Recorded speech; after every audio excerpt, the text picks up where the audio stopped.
விரோத சட்டங்களை புலிப்பாண்டி பழனிசாமி எலிப்பாண்டியாக மாறி ஆதரித்ததாக முதலமைச்சர் மு.க.ஸ்டாலின் குற்றச்சாட்டு.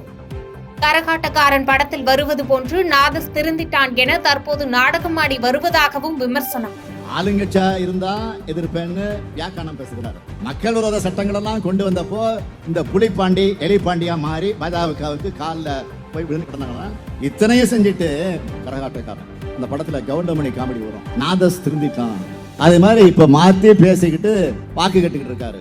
சொரணையும் சுயமரியாதையும் இல்லாத பழனிசாமி மாதிரி இல்லாம எதிர்கட்சியா இருந்தாலும் ஆளுங்கட்சியா இருந்தாலும் எந்த நிலைமையிலும் மக்கள் விரோத பாஜக அரசை திமுக உறுதியோடு எதிர்க்கும். அரசியல் ஆதாயத்திற்காக கச்சத்தீவு பிரச்சனையை பாஜக கையில் எடுத்திருப்பதாக எடப்பாடி பழனிசாமி விமர்சனம்.